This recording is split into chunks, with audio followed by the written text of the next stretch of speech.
সুস্বাগতম আপনাদের সবাইকে। নমস্কার, আদাব, সত শ্রী অকাল। ভাবছিলাম কয়েকদিন ধরে করছিলাম না ভিডিও, এই প্রথম আমি ভিডিও ডিসকন্টিনিউ করলাম। কেন, জোরালো ইস্যু পাচ্ছিলাম না। শর্টস কিছু পোস্ট করছিলাম, তাছাড়া নিজের ব্যক্তিগত কিছু কাজেও খুব ব্যস্ত হয়ে পড়েছি। তবু আজকে মনে হলো যে আর তো 5-6 দিন আছে হাতে। আজকে 14 তারিখ, আর 6 দিন, 20। ডোনাল্ড ট্রাম্পের হোয়াইট হাউসে ঢোকা এবং ক্ষমতায় বসার প্রশ্নটা হচ্ছে যে এখন ইউনুসের কী হবে, ডক্টর ইউনুস, তার কী হবে, বাংলাদেশের আওয়ামী লীগের কী হবে, বিএনপির কী হবে, ইত্যাদি ইত্যাদি। কালকেই যদি দেখা যায় যে ইউনুস পালিয়েছেন অথবা অন্য কোনোভাবে সরে গেছেন, তাহলে একটা জিনিস পরিষ্কার, সেই মুহূর্তে সেনাবাহিনী সক্রিয় হয়ে ক্ষমতাটা ধরার চেষ্টা করবে, কিন্তু সেটা সম্ভব নয়। কারণ হচ্ছে সেনাবাহিনীর পক্ষে প্রত্যেকটা গ্রাম, ব্লক, সব জায়গায় নিয়ন্ত্রণ আনা সম্ভব নয়। হয়তো কয়েকটা শহরের উপর তারা নিয়ন্ত্রণ আনতে পারবে, গ্রাম গায়ে তারা কিছু করতে পারবে না। সেটা কাদের হাতে থাকবে? থাকবে যে দল যেখানে যত বেশি সক্রিয়, সেই দলের লোকেরা ঝাঁপিয়ে রাস্তায় নেমে পড়লে, হইচই করলে ব্যাস। অর্থাৎ হাসিনা যাওয়ার আগেই মনে হতে পারে যে আওয়ামী লীগ, জাতীয় দলের যে জোট, সেই জোট পুরো ক্যাপচার করে নেবে বাংলাদেশ। দেখা যাবে 20 তারিখেই ক্যাপচার হয়ে যাচ্ছে, 20-22-এর মধ্যেই ক্যাপচার হয়ে যাচ্ছে। কেউ আগেও ভাবছেন, কিন্তু আমার মনে হয় না 20 তারিখের আগে কেউ কিছু করবেন। কারণ হচ্ছে বাইডেন না সরে গেলে, বাইডেনের হাত থেকে ক্ষমতা হস্তান্তর না হলে কেউ কিছু করবেন।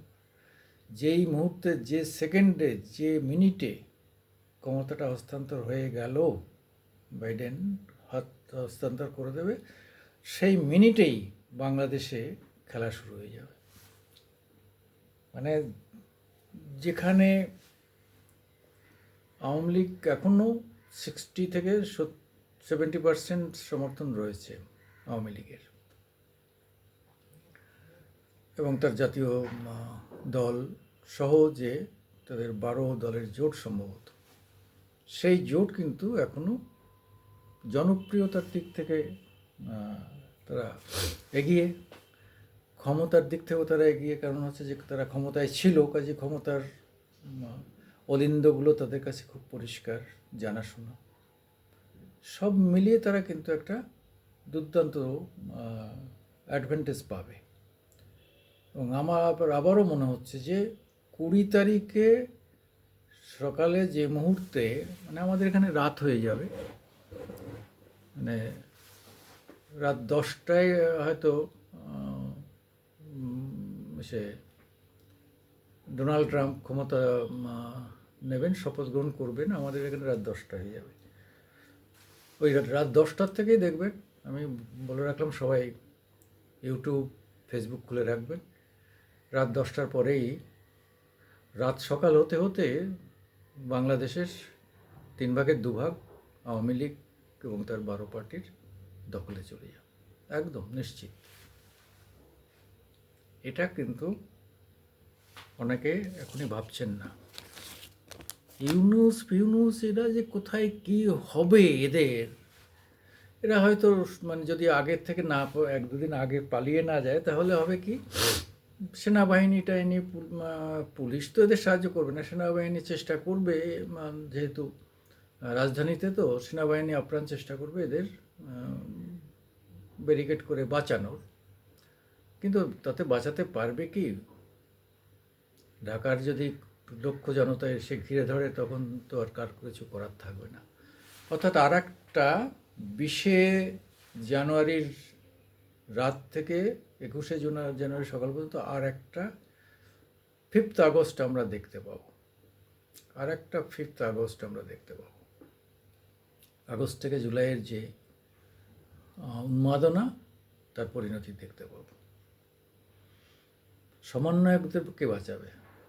পুলিশও এগোবে না, সেনাপতিরাও এগোবে না, কেউ এগোবে না। এদের কোথায় যায়? পালনবাদ। সে পালনবাদ তো এখনই মুখ কাচুমাচু হয়ে গেছে। পালনবাদ বুঝে নিয়েছে যে তার মৃত্যু অবধারিত। সে পালনবাদের কি হবে? তবে একটা জিনিস হচ্ছে, আবার যেমন আওয়ামী লীগের লোকেরা এপারে পালিয়ে এসেছিল, আবার একদল ওখান থেকে তাড়া খেয়ে এই সন্ত্রাসবাদীরাই আমাদের পশ্চিমবাংলায় ঢুকে পড়তে পারে, এই আশঙ্কা রয়েছে। এটা আমাদের খেয়াল রাখতে হবে। পোরাজ বর্ডার সবাই ইচ্ছা করলেও যে আটকানো যাবে তা না, পরে আস্তে আস্তে ধরা পড়ে যাবে, ঠিকই আছে। এই মুহূর্তে এই মানে আমরা বাংলাদেশের জন্য আমরাও পশ্চিমবাংলায় আমরাও কিন্তু সুখে শান্তিতে থাকবো না, আমাদেরও অনেক সমস্যা হবে। তারপরে মানে যেভাবে মানুষ না খেতে পেয়ে যেভাবে একটা ভয়ঙ্কর অবস্থায় আছে, তখন মানে শেখ হাসিনার কাজটাও খুব কঠিন হয়ে যাবে। টাকা পয়সা কোথায় পাবে? ভারত থেকে নয় হলে আমরা সাপ্লাইগুলো যেগুলো দিচ্ছিলাম সেগুলো আপাতত ক্রেডিটে দিয়ে দেবো, কিন্তু টাকা তো শোধ করতে হবে। টাকা তো আরও দেনা বাড়িয়ে দিয়ে গেছে, ডাবল দেনা করে দিয়ে গেছে ইউনুস। হ্যাঁ, 51 বিলিয়ন ডলারের ঋণ এখন 1,00,000 বিলিয়ন, মানে 1,00,000 বিলিয়ন চলে গেছে, ভুল বলছি, 1,00,000 বিলিয়ন ডলারে চলে গেছে। তারপরেও টাকা ছাপিয়েছে, 22,500 কোটি টাকা ছাপিয়েছে। তার ফলে কি জিনিসপত্রের দাম বেড়ে গেছে। এই ইনফ্লেশনটা তো আর কারুর নিয়ন্ত্রণ করার উপায় নেই। মার্কেটে টাকা প্রচুর আসলে সেটা জিনিসের দাম বাড়বে এবং মুদ্রাস্ফীতি ঘটবে। এই মুদ্রাস্ফীতি কমানোর সাধ্য কারণ নেই।